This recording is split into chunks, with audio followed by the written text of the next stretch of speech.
好，回到节目现场，产经的热门话题，美国现在对经贸的黑手也要打到我们台湾的企业了吗？真正发生什么事情啊？大家都知道，自行车的龙头 Giant 捷安特呢，他们这个美国的海关暨边境保护局CPB 对捷安特寄出了战扣令，指控这个旗下的巨大机械在台湾生产的自行车零件呢涉及强迫劳动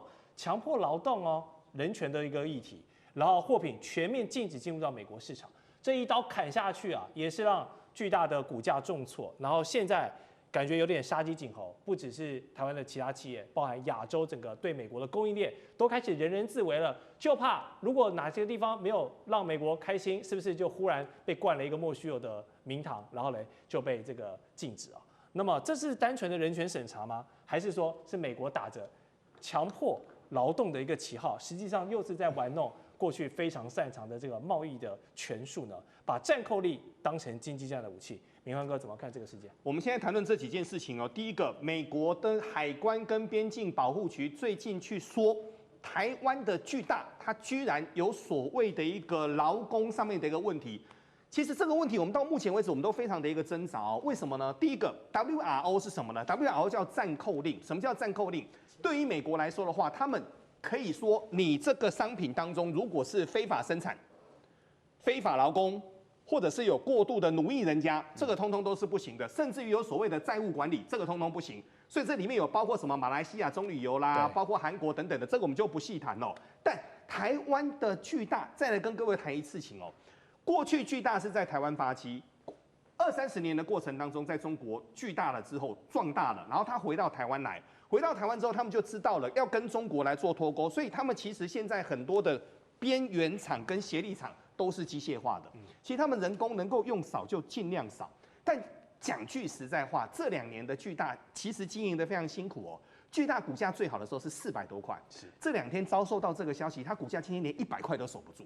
但现在麻烦在这什么地方呢？我们认为巨大来到这个地方，我认为巨大是敲山震虎。什么叫敲山震虎呢？现在美台的2国的一个谈判正在最后的一个边缘。那再来要进入所谓的深水区，深水区当中很多事情是美国他很需要，可是他又想课税，他到底要怎么做？232条款当中包括了资通讯产品，包括了整个所谓的电机、电脑相关跟整个晶片相关的，这个都非常非常重要，但现在都还没有谈完。那还没有谈完，后面要进入这个地方的时候，先把巨大扣一个罪名，各位这个罪名好恐怖强迫劳动、债务劳役、扣发工资、过度的一个加班。以我们对于巨大的一个了解，巨大本身具有所谓的极度的一个所谓的资本化，其实巨大会做这些事情吗？我个人是真的很怀疑。但来到这个地方，是你一间台湾的公司去面对的一个美国政府，所以这个不只是已经小虾米对大金鱼了，有时候你不知道你要怎么去面对你那么大的一个所谓的敌人所以来到这个地方，为什么大家都在担心的是说，这个所谓的 WRO 的暂时战扣令，会不会是美国海关跟边境管理局让整个川普来把整个谈判武器化当中重要的一个关键？所以我们最后要谈论到的是，现在美国其实海关扣留物已经扣很久了有中国的渔船。有南韩的海盐，有多米尼加的一个砂糖等等，但这次去扣到了台湾的自行车，这个是第一次。但我最担心的是，扣巨大的整个自行车只是第一个开始，后面的一个谈判，整个步骤会变困难，是我最担心的。是，透过这份名单其实我们也发现，过去美国用这个 WRO 当武器化，不只是对付。这一次包含中标的有我们这个巨大之外，其实过往对中国、对日本、对韩国、对马来西亚等等都有过这样的做法。那尤其在东北亚，韩国、日本、台湾，这都是你第一岛链的盟友现在对盟友开刀，什么意思？李将军？我骑过捷安特的脚踏车，好骑。如果说你骑过它的竞赛级的脚踏车，它有很多种。对，它有一些这个就是在公园骑的那种，其实非常优雅，也非常好看。那如果说你骑它的那种竞赛级的脚踏车，那一辆很贵可能10几万以上。但你骑得起来的话，那个顺畅度你会觉得自己变成哪吒，你知道哪吒，因为觉得好像2只脚装了风火轮一样。那速度非常快。我跟各位讲啊，以我这种年纪，我骑捷安特的脚踏车，竞赛骑的，在公路上我时速可以骑到将近40公里，你想吗？它速度就是这么好的一辆脚踏车。当然，美国一定很眼红。我觉得美国这次对巨大做这种动作，很明显就是准备将这个巨大的这个产业脚踏车的企业能够搬回它美国嘛。我们知道美国一直讲说 MAGA 就是很多的产业希望拉回它美国。那现在借着这种手段来打压，其实美国对全世界各国都是一样，会扣一个莫须有的罪名，包括对新疆所谓的太阳能也是借这个理由。是。那试问一下，这次来讲，美国有没有到人家巨大公司现地去看？昨天我看巨大的这个新闻，他发言人他讲说他没有来看，绝对没有啊。你没有来看，你怎么可以说就是血汗工厂、血汗劳工苛刻工人的薪资呢？我觉得这是欲加之罪，何患无辞。目的他只是想要将这个生产技术搬回到美国去。但是我特别要讲，如果说到美国的话，那个脚踏车成本、工人的成本会更高。我们前一阵子不是在讨论美国的这种 H-1B 的那种签证费用要提高到10万吗？为什么印度的这种签证来讲的话，它的工资要比美国的工资平均便宜15%到20%，所以人家美国我企业来讲，我一定要用便宜的劳工嘛。那你今天美国来讲，如果说你硬要将这个搬回去的话，我觉得只有增加自己美国脚踏车行业脚踏车这个车辆的一个成本，那将来这个成本一定会更高，卖的价钱一定会更贵。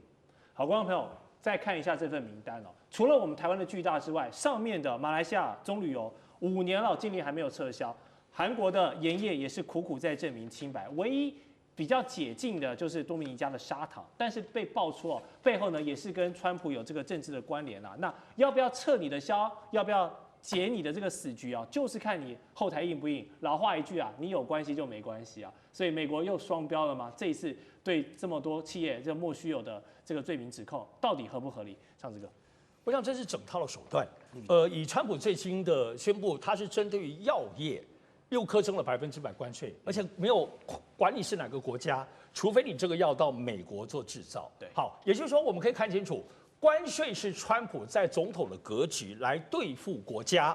对付特定的产业的手段，动辄随便他怎么开哈，然后大家再来协商嘛。而我们现在看到，我觉得这次暂扣令很明显的是针对于个别企业。我们现在看到这些虽然都是国家当中盐啊、棕榈油，但它基本上它暂扣令都是针对公司。对公司。所以这里头很明显的，就我们过去其实都很清楚知道，美国有非常多的，包括它的反倾销调查，包括301的这个条款的法案，它有非常多的针对产业、针对个别公司量身定制的，随他们所意。所以我觉得现在针对于暂扣令这件事情，就表示说，除了关税这个大产业领域之外，开始针对他们锁定的企业对象，像被巨大被锁定了。都知道他先前都有，我想巨大自己也表示嘛，过去有讲说美国方面有问他们是不是要去移到去制造，那个巨大就完全就直接说不要，对，所以他当然就是被锁定哈。所以至于说美国现在多重的手段，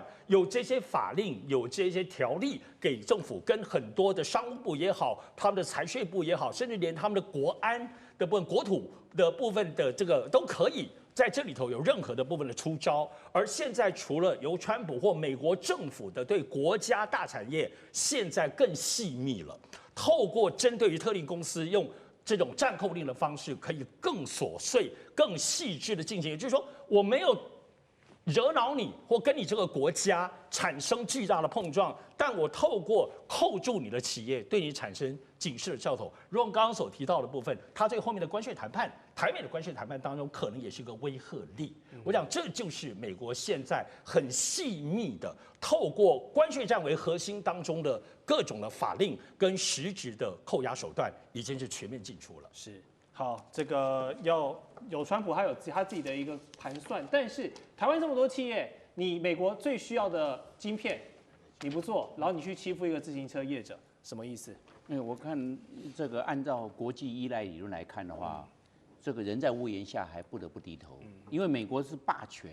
它世界超强，很多人大家都要看它。我们看第一个经济，大家都经济都要依赖它。像我们来看的话，我们在去年2024年对美国的贸易顺差，台湾是顺差739亿美元，你看那么多，你是不是要赚美国的钱？对，你要做生意要对，那你就要听美国的，因为不然我不要跟你做生意，我关税给你提高，或者是哪些东西给你限制，或者给你严格的检查，他就可以找出理由了。你不得，因为你没办法，你这个非要依赖它，经济依赖这是个最大的。第二个，我们讲的军事依赖，你军事依赖，你为了区域安全，为了你的这个国防，你都要向他买武器。你买武器一买之后啊，就一直依赖下去了。你要一直延续下去，都是整个是他的系统，后勤保障是他的系统，维修是他的系统，甚至训练都是他的系统，你就会脱离不了他了，你就依赖他，会依赖越来越深。第三个我们讲到的就是国际依赖，